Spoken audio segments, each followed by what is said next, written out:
In 1955, the average American woman spent more on feminine hygiene products than on bread, milk, and eggs combined for her entire household. And not a single one of those products could be advertised on television using the actual word for what it was.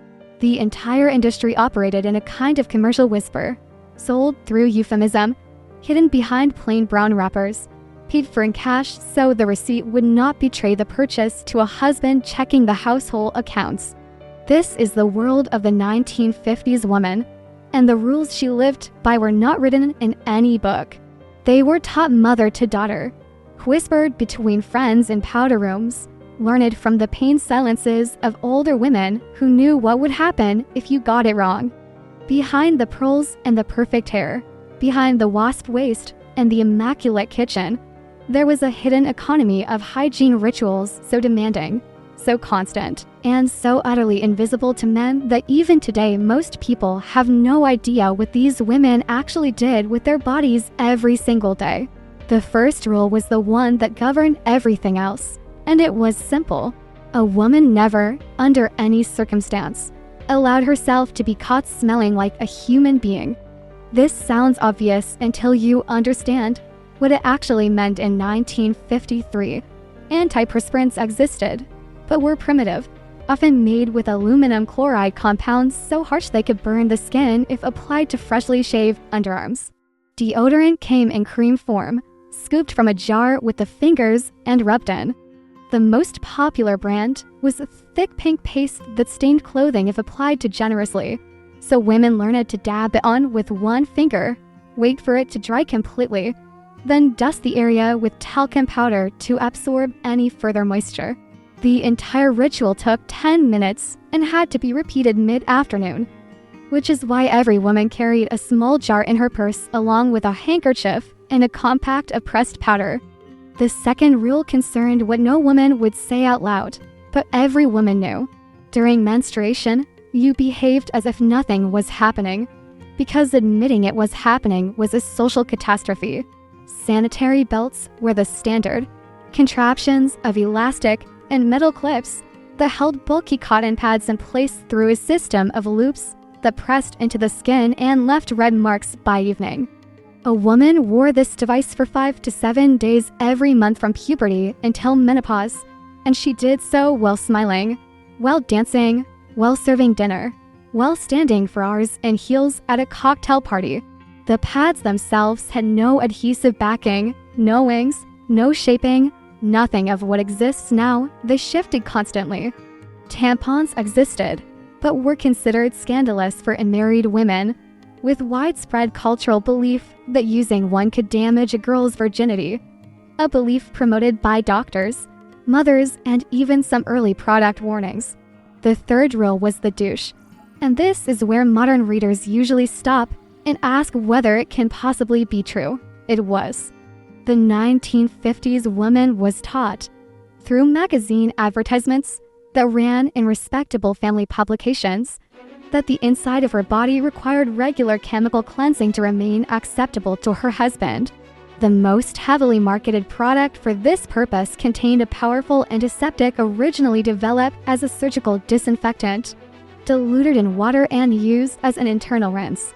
Women douched after menstruation, before intimacy, after intimacy, before doctor's appointments, before long trips, and sometimes simply a weekly schedule, because the advertisements made clear that failure to do so would result in marital coldness, divorce, and the kind of social disgrace from which a family never recovered. The medical consequences of this practice, which we now understand cause serious infections and disrupt the body's natural protective bacteria, were unknown or ignored. The fourth rule was about hair, and not the hair on the head. Body hair a woman was, by 1950s standards, a personal failure of civilization. The smooth leg ideal had been cemented during the war years when stockings became scarce and women painted their legs with liquid foundation. But by the 1950s, the expectation extended everywhere, visible in several places that were not. Razors were heavy double-edged safety razors with replaceable blades, the same kind men used, and shaving cream was often shared from the husband's shaving mug. Women shaved their legs sitting on the edge of the bathtub, their underarms standing at the sink. And they did this 2 or 3 times a week because stubble was unthinkable in a sleeveless summer dress. There were no women's razors designed for women's bodies. There was only the tool that existed and the body that had to conform to it.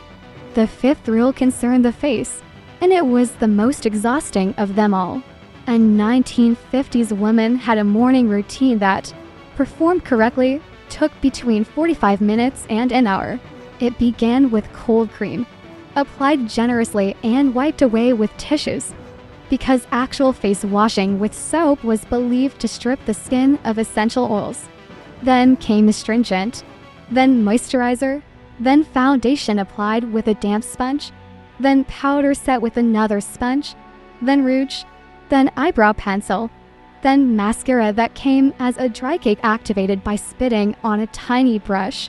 Lipstick was applied, blotted on tissue, applied again, blotted again, and then sealed with more powder. The eyebrows alone could take 15 minutes because the ideal shape was a precise arch that required plucking nearly every hair and redrawing the brow from scratch. This was the face she put on before her husband woke up, because being seen without it was, for many women, simply not done. The 6th rule was the girdle, and it was not optional. A respectable woman over the age of about 16 wore a girdle every day she left the house, and many wore one inside the house as well.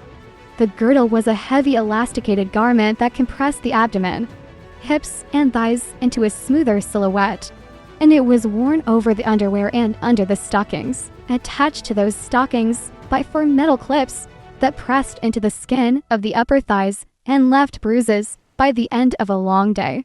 In summer, beneath wool dresses and in non-air-conditioned offices, women sweated through their girdles in ways that required entire additional routines of powder, cologne, and frequent trips to the ladies' room to dab at the chafed skin underneath. The girdle was also believed to be morally protective, a kind of physical reinforcement of the discipline a woman was expected to embody. The 7th rule was about teeth, and it carried a strange psychological weight. Toothbrushing in the 1950s was performed not just for hygiene, but as a kind of social armor, because halitosis was treated in advertisements as the cause of failed marriages, lost jobs, and lifelong loneliness. Toothpaste was abrasive, often containing chalk or pumice that wore down enamel over decades, and the recommended brushing technique was a vigorous horizontal scrubbing that we now know damages the gum line.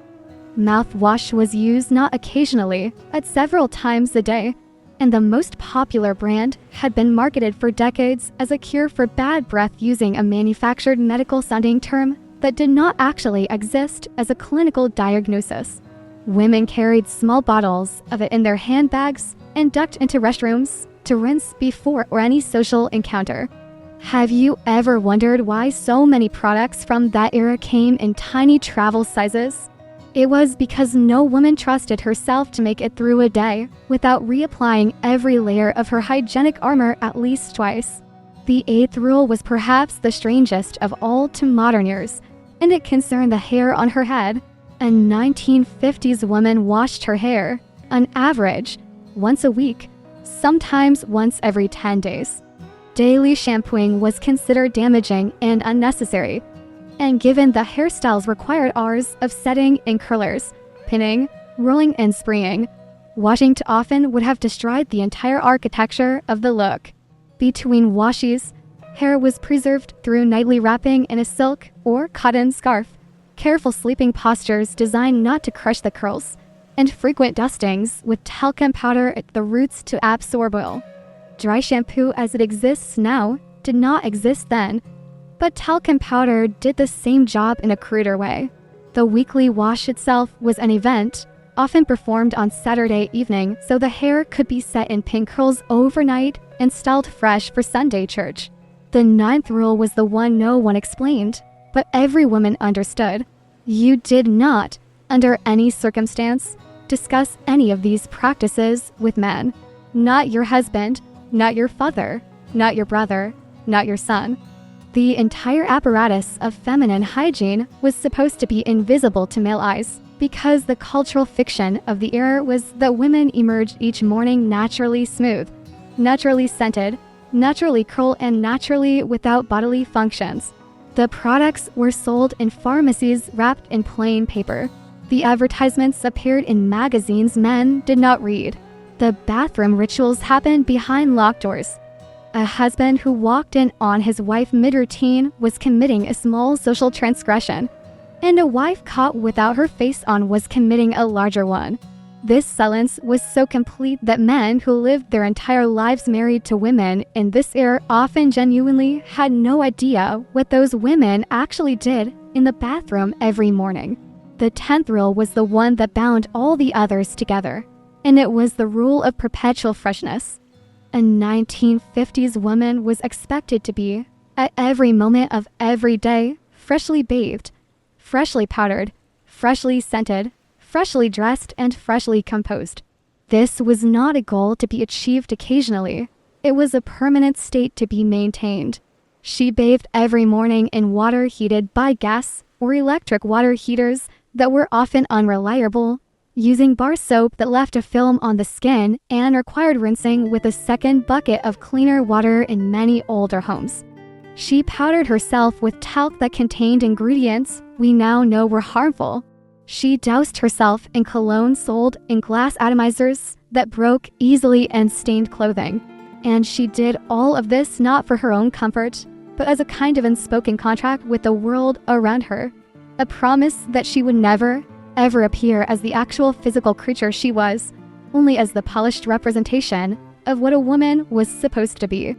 What strikes you most when you really look at this hidden economy of hygiene is how much labor it absorbed, how much money it consumed, how much of a woman's mental energy went into managing the constant performance of being clean in ways no man was ever asked to perform.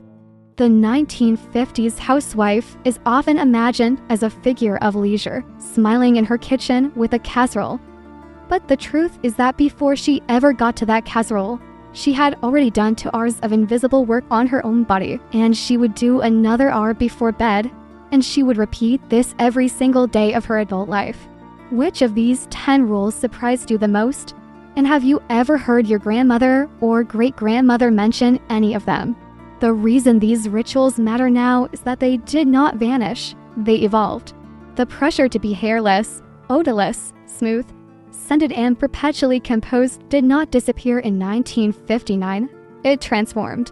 The girdle became shapewear, the cold cream became a 12-step skincare routine, the weekly hair wash became its own internet debate. The douche, mercifully, is mostly gone. But the cultural anxiety that drove women to use it has migrated into 1,000 other products that promise to fix something that was never broken. When you walk down a pharmacy aisle today and see the wool of feminine products, the wool of deodorants, the wool of razors, the wool of creams, you are looking at the direct descendants of a system invented to make women feel that their natural bodies were a problem to be solved. The 1950s woman did not invent that system. She inherited it, and she passed pieces of it to her daughters, who passed pieces to theirs, and somewhere along the way the pieces became invisible, just the way she had always lived.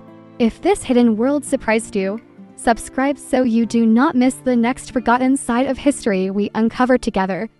And send this to the woman in your life who you suspect would have a story or 2 of her own to add.